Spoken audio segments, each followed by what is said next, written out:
Jesus falou aos discípulos antes de ir para a cruz, João 16, 22. Assim também agora vós tendes tristeza, porque Jesus estava anunciando ali a obra da cruz, e dizendo, olha, eu vou embora, eu vou morrer e tal. E eles ficaram tristes.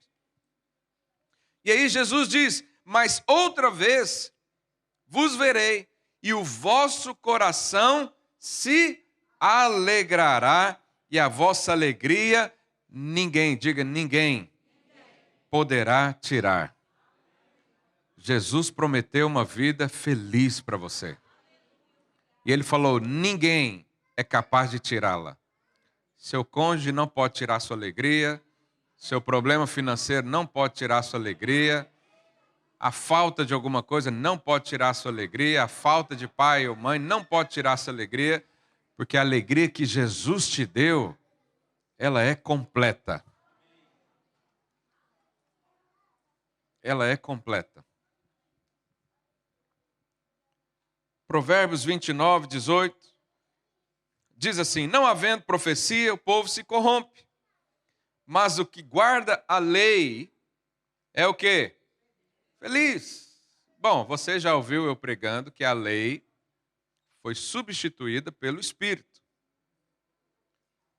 Então, quando você lê o Velho Testamento, você precisa colocar a lente, os óculos da graça, para entender. Quando aqui diz que o que guarda a lei é feliz, e a lei foi substituída pelo Espírito,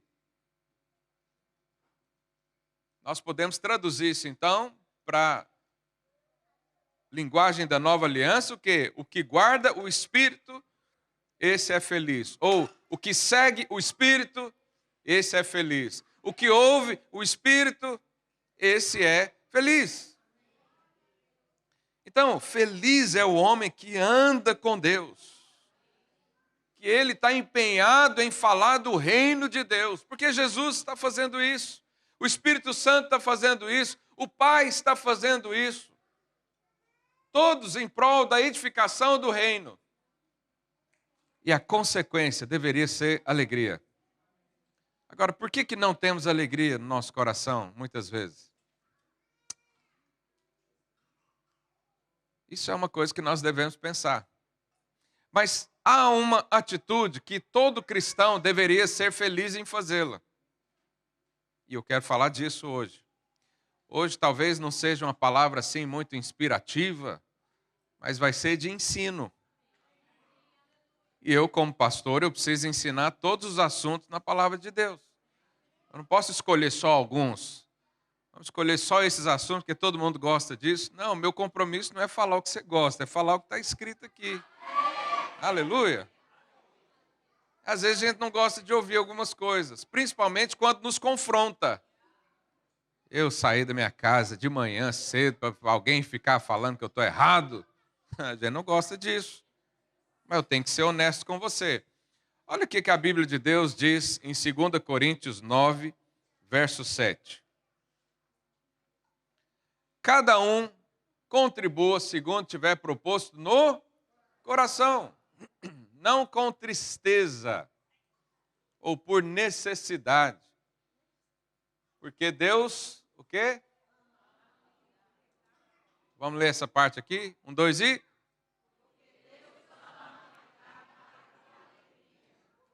Deus ama quem dá com alegria. Mas eu às vezes percebo que há pessoas que não ofertam com alegria. Não dão seu dízimo ao Senhor com alegria. Não contribuem com alegria. E eu quero te fazer essa pergunta hoje. Por que você tem alegria em muitas coisas que faz para Deus? Você tem alegria em participar de um culto, você tem alegria de servir os irmãos, você tem alegria de orar por pessoas, você tem alegria de interceder por alguém, você tem alegria de buscar o Espírito. Mas quando alguém fala de dízimo e oferta, de contribuição, a alegria some. Por que não tem alegria? Se aqui está falando que Deus ama isso. Deus ama quem dá com alegria. Porque a alegria, lembra que eu disse que é a assinatura do cristão? Mas se tem alguma coisa que a gente não faz com alegria, tem algo errado. Porque o reino dele, a gente acabou de ler, é justiça, paz e alegria. Os frutos do Espírito é alegria. Será que o Espírito Santo não nos ensina a dar com alegria também? Será que isso é uma exceção à regra da palavra de Deus? Ou seja, Deus tem uma vida feliz para você, mas quando fala de dinheiro, não, a vida tem que ser triste, tem que ser pesado, tem que ser um assunto penoso. Os pastores fazem malabarismo para falar disso. Eles tentam contornar um assunto de tudo quanto é forma. Eles tentam não mencionar a palavra dinheiro. Você sabe, por aí, dinheiro e pastor é uma coisa que não combina muito. É ou não é? A gente não tem uma imagem assim. Eu sofro isso na pele, já ouvi muita coisa. Então, eu quero falar para você sobre a alegria de contribuir. E o amém foi mais fraquinho.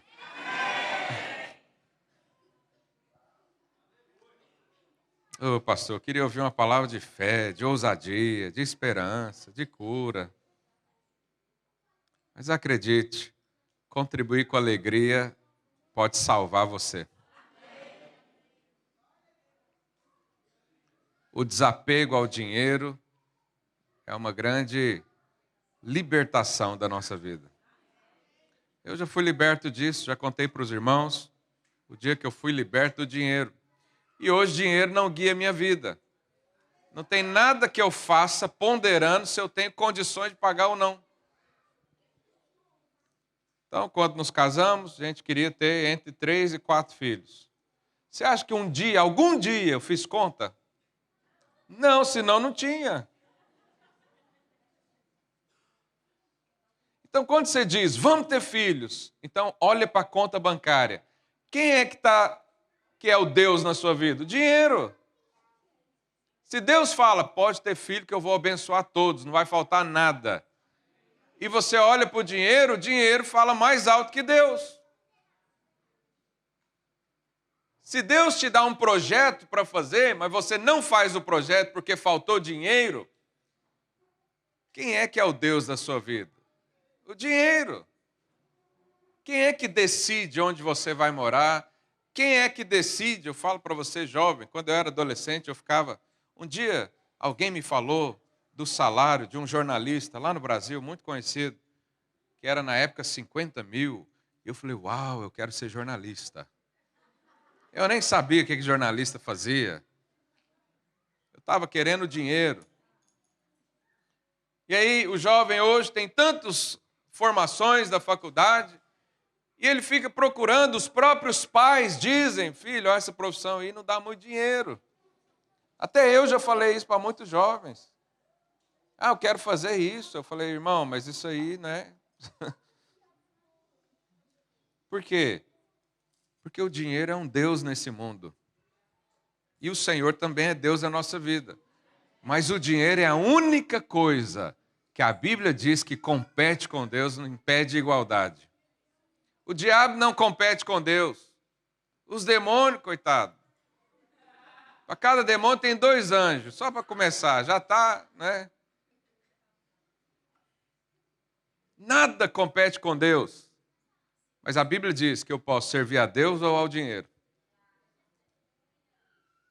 Eu posso colocar Deus na minha frente ou o dinheiro na minha frente. Então, nós precisamos falar de dinheiro. Nós precisamos falar disso. Quem quer ouvir ensinamento sobre isso? É ensinamento na palavra, não é opinião de ninguém, não. Ensinamento na palavra, a palavra nos diz. E eu quero dizer para você que eu não concordo que nós temos que ser dizimistas. E eu não sou um dizimista. Ao silêncio. Espera aí, não é? Eu vou explicar melhor para você. Eu não sou só um dizimista. Se alguém falar que eu sou dizimista, isso me ofende, porque eu não dou só o meu dízimo ao Senhor, eu dei tudo já para Ele.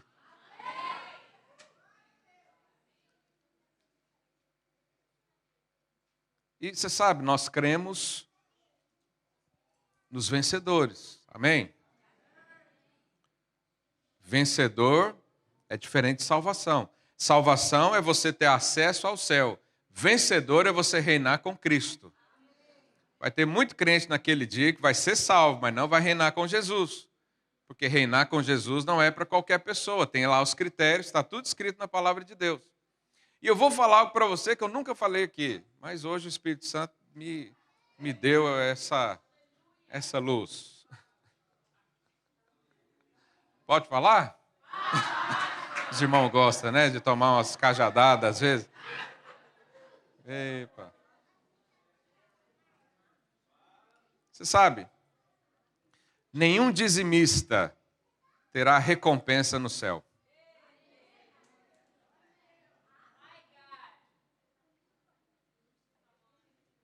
Porque a nossa recompensa não é mais cumprir a lei. Nós fomos colocados acima da lei. Então não pense que por você ser dizimista, você vai ter uma recompensa lá. Não vai. Mas se você não for dizimista, também não tem. Ah, agora eu estou livre da lei, não vou fazer nada. Irmão, se você ouvir alguém pregar sobre a graça e falar que você está livre de obedecer qualquer coisa, isso não é graça. Isso é uma deturpação do Evangelho. Porque quando nós conhecemos a graça, nós vivemos acima da lei, não abaixo. Não existe nenhum delinquente que vai levantar um dia e falar: Deus, obrigado, porque o Senhor me deu a sua graça, agora eu estou livre da lei, posso ter quantas mulheres eu quiser. Não, isso é doença mental. Não é evangelho. Se você diz que recebeu graça do Senhor e vive abaixo da lei, tem alguma coisa errada. Porque nós vivemos acima da lei, ou seja, a lei é o mínimo que a gente poderia fazer na vida. Então, sobre dízimo, e como eu disse, eu não sou só dizimista, eu sou muito mais do que isso, eu dou muito mais para o Senhor. Eu não tenho limites, eu não faço contas quando o Espírito Santo fala dá. Eu não fico pensando na conta de amanhã. Eu penso, eu sou administrador, então a minha cabeça é formatada de processos, de controle, de organização. Eu estudei isso a vida toda. Mas quando vai para o campo da fé e de Jesus, eu ando pela fé. Então eu não fico fazendo contas. Por quê? Porque o Senhor é quem me dá tudo. Então, no pior dos meses que eu não posso contribuir com nada, eu dou no mínimo o dízimo ao Senhor.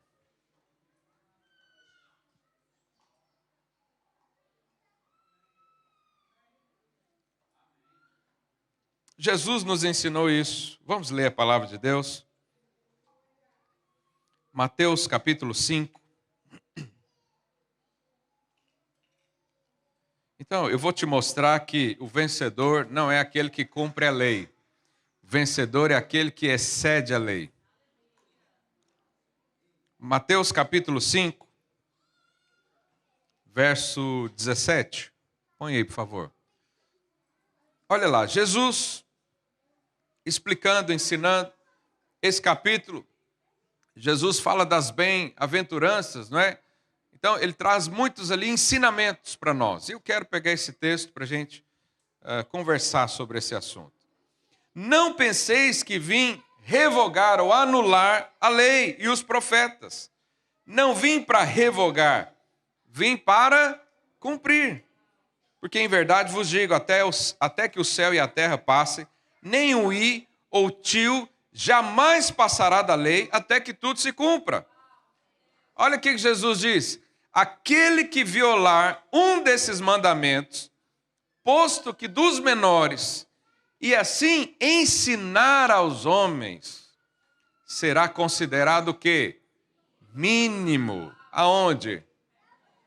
Vai ser condenado ao inferno? Não, vai ser pequeno no reino. Um dia o Senhor vai reinar. Um dia o Senhor vai estabelecer o seu reino. Nós, os vencedores, vamos reinar com Cristo. Mas os outros vão ser mínimos lá. Então aqui está dizendo que quem não cumpre a lei vai ser mínimo. Aquele, porém, que as observar e ensinar, esse será considerado que grande no reino dos céus. Pergunta aí, seu vizinho, você quer ser mínimo no reino ou você quer ser grande no reino? Só depende de você. A palavra está aí liberada, as chances estão aí nos sendo dadas todos os dias. E até o final o Senhor vai. Agora, olha aqui que ele diz no verso 20. Olha lá. Porque vos digo que se a vossa justiça, presta atenção nisso, aqui é o ponto. Se a vossa justiça não exceder em muito, quem? Irmãos, os fariseus, eu sei que você sempre ouve falar mal dos fariseus na igreja. E você acha que o fariseu é o mais carrasco de todos, mas não é. Fariseu era o grupo de judeus que mais cumpria a lei. Eram os mais corretos. Eram os que tinham mais caráter. Eram os mais verdadeiros. Eram aqueles que todo pai de criança judia queria que o filho fosse discípulo. Eram referências na sociedade. E aí Jesus falou, se eu e você, que agora recebemos Ele, se a nossa justiça, se a nossa prática, se a nossa vida não exceder em muito, aqui não está falando só exceder não, exceder em muito, o que acontece? Jamais entrarei no reino dos céus. A primeira justiça que vai exceder em muito a dos fariseus é a salvação. Porque a salvação é pela graça. A graça está muito acima da lei. Os fariseus achavam que por cumprir a lei, eles estavam sendo aperfeiçoados a cada dia. Mas a Bíblia diz que a lei não aperfeiçoa ninguém. Ela só mostra que o homem é pecador. A graça que aperfeiçoa, Jesus é que aperfeiçoa. E Ele não vem mudando você, você em Cristo morreu e nasceu de novo. O velho homem não pode ser aperfeiçoado. A velha natureza não pode ser aproveitada para o novo, tem que morrer e nascer de novo. Por isso Jesus falou para Nicodemos, se não nascer da água e do Espírito, não pode estar comigo. Então, a primeira justiça que acontece na nossa vida excede em muito é a salvação. Mas e as outras coisas? Jesus também continua ensinando. Olha lá, no verso 21. Ouvistes, verso 21. Ouviste que foi dito aos antigos. Aí aqui Jesus começa a fazer uma comparação com a lei. Ele fala, olha, vocês conhecem a lei. Na lei diz o quê? Não matarás. E quem matar será sujeito a julgamento. Então, naquela época, quem matava tinha que morrer, porque era olho por olho, dente por dente, né? Aí o que Jesus ensinou? Eu, porém, vos digo, todo aquele que sem motivo se irar contra o seu irmão estará sujeito a julgamento. E quem proferir um insulto a seu irmão estará sujeito a julgamento do tribunal. E quem lhe chamar tolo estará sujeito ao inferno de fogo. Isso aqui é quem excede a justiça. A lei falava, não mata, mas você ficava desejando a morte. Talvez ninguém aqui nunca matou ninguém, mas você é um assassino em potencial. Você só não faz por causa da lei. É ou não é? Eu quero esganar aquela pessoa, mas se eu fizer isso eu vou preso, eu tenho que pagar pensão para os filhos depois, eu vou perder isso. Então é melhor ficar quieto. Mas no seu coração você matou a pessoa. Jesus está falando, a nova criação muda isso. A lei não muda. A lei só diz o seguinte, não mata. Mas eu digo que enche o coração de amor, de paz, de alegria, que você não vai querer matar ninguém, você vai querer amar as pessoas. Então você percebe que a justiça de Cristo excede a justiça da lei.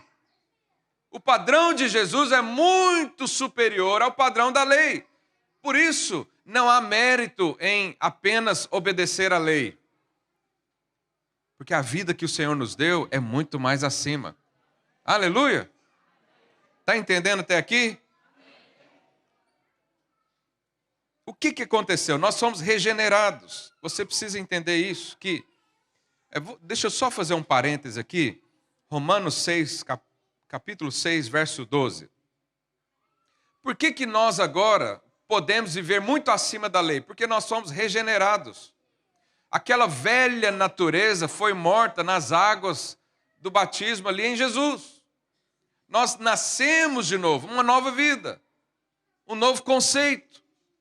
E aí, em Romanos 6,12, olha o que diz.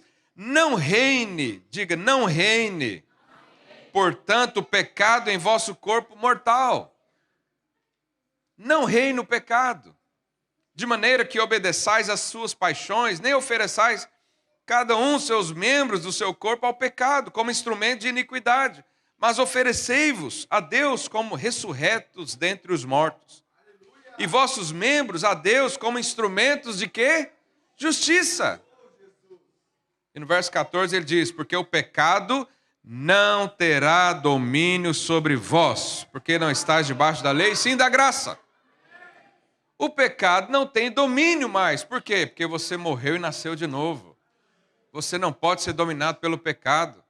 Ah, pastor, e os pecados que eu ainda caio? Cai porque quer.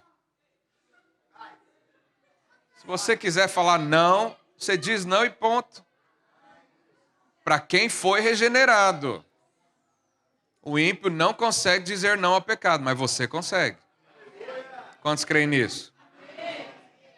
Então vamos voltar lá para o ensinamento de Jesus. Mateus 5, verso 27. Então, antes, quem governava a sua vida era a sua carne.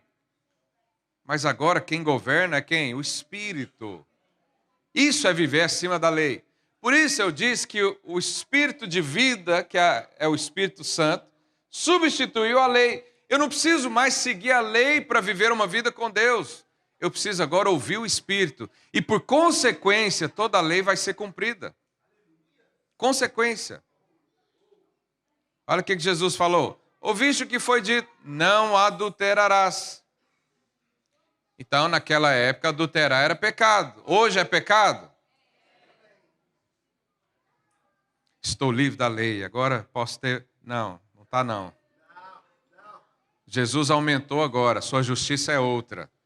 Jesus falou, porque é o seguinte, naquela época não podia adulterar.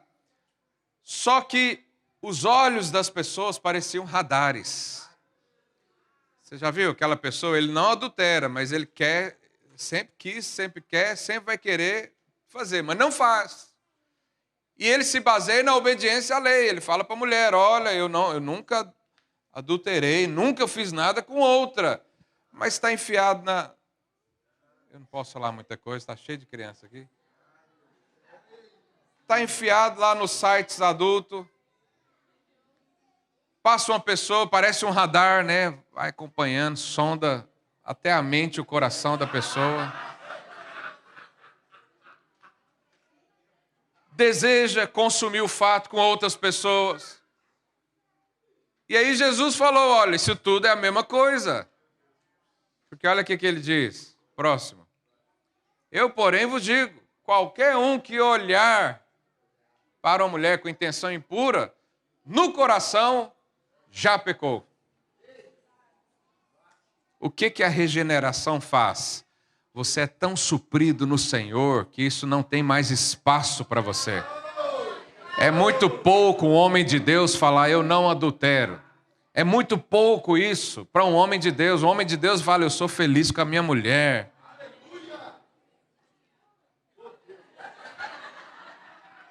Eu não preciso de outra. O Senhor me deu a graça de casar com uma mulher maravilhosa. Isso é esse... Viu? Ouviu, né? Isso é exceder a lei. Vamos continuar. Verso 43. Olha lá.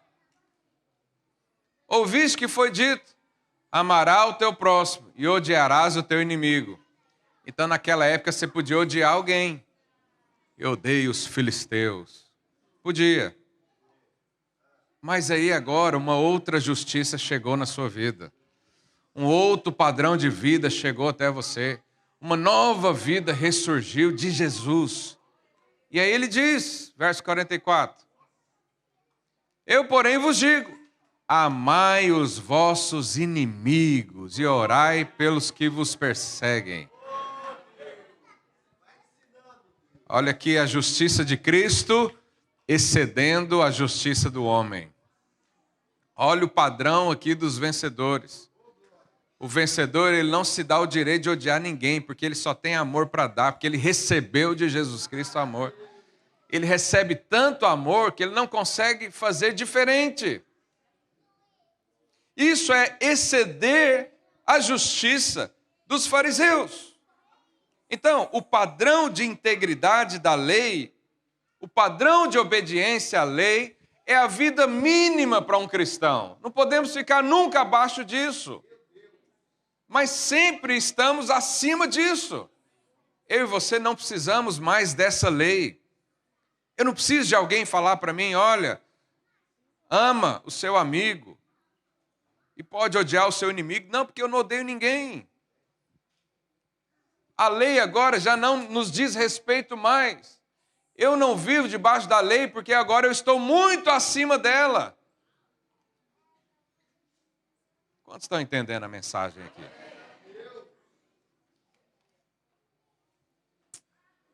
Aleluia.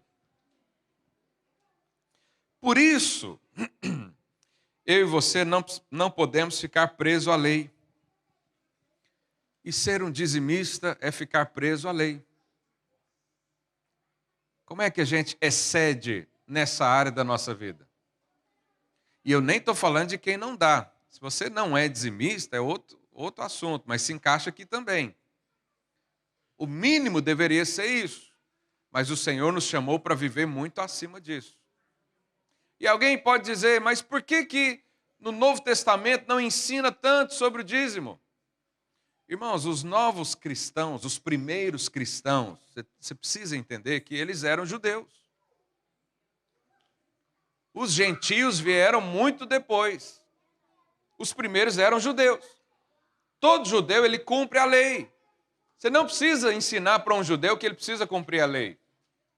E outras religiões também. Se você for falar com um muçulmano, você não precisa ensinar para ele que ele precisa contribuir para o Deus dele. Porque eles já fazem isso. E será que Jesus foi contra o dízimo? Jesus falou para não dizimar mais? Jesus falou para não contribuir mais? Porque há muita gente que pensa assim: agora eu estou na nova aliança, aleluia, glória a Deus, eu não preciso dar mais nada para o Senhor. Que pensamento maluco é esse?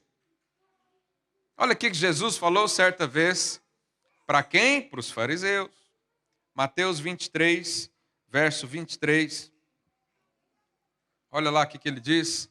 Ai de vós, escribas e fariseus, hipócritas, porque dais o dízimo da hortelã, do endro, do cominho, né, que são ervas ali muito pequenininhas, aromáticas, né? E tendes negligenciado os preceitos mais importantes da lei: a justiça, a misericórdia e a fé. Jesus está falando: vocês só cumprem o que vocês querem. Vocês acham que são bons porque dá o dízimo? Pois é, mas a justiça é muito fraquinha. E aí, olha o que Jesus fala ali no finalzinho. Devíeis, porém, fazer essas coisas sem omitir aquelas. Jesus está falando o seguinte: você deve mesmo contribuir ao Senhor, mas faz de forma completa. Não negligencia o amor. Não faz só porque está escrito. Faz por causa do seu coração. Só que havia um problema ali, que o coração deles era de pedra. E esse não é mais o nosso coração. nós recebemos um coração de carne. Quem recebeu um coração de carne aí? Falei para o seu vizinho, seu coração era de pedra. Agora é um coração de carne. Então Jesus não veio aqui e falou, olha, agora vocês não precisam contribuir mais nada, agora é tudo pela graça, agora não faça mais nada, gasta tudo com você. Não, Jesus não falou isso. Jesus falou o seguinte, vocês deviam continuar dando dízimo, mas não só isso. Exceda muito mais. Faça muito mais do que isso. Porque agora ele está aqui no nosso meio. Quando a Bíblia diz sobre o dízimo, nós nem podemos concluir teologicamente que o dízimo é da lei. Porque a primeira menção do dízimo foi lá em Abraão. Abraão veio muito tempo antes de Moisés, antes da lei. Abraão, quando lutou ali, não dá tempo de eu explicar tudo, mas ele trouxe despojos de guerra. E a Bíblia diz que ele deu o dízimo a Melquisedeque, que era um sacerdote. Os irmãos estão ouvindo? Aleluia. Agora eu pergunto para você, quem ensinou Abraão a dar o dízimo? O que ele tinha de referência nisso? Nada. O dízimo é uma questão de coração. A contribuição é uma generosidade de coração. Não podemos atribuir isso a uma norma, a uma regra, e falar, eu tenho que fazer isso, ou não tenho que fazer tal coisa. E você percebe ao ler ali em Gênesis que Jacó, neto de Abraão, também dá o dízimo. Aonde Jacó aprendeu a dar dízimo? Será que foi com o vô? Obviamente que foi. Isso era uma tradição dos patriarcas. Vamos honrar a Deus com o nosso dinheiro. O Senhor tem abençoado tanto, vamos abençoar a obra dele também. Isso é uma questão de coração. E se você ler lá o contexto onde Jacó, a Bíblia menciona pela segunda vez a questão do dízimo, você vai ver que Jacó teve uma visão da casa de Deus, porque dízimo e oferta tem a ver com a casa de Deus. Antigamente era um lugar físico. Quando Deus falou para Moisés, vamos construir o tabernáculo, a direção era, Moisés, chama o povo para participar disso. E deixe que cada um contribua segundo o coração. Então, contribuição é uma questão de coração. Ninguém tem que limitar ou falar um valor para você mais.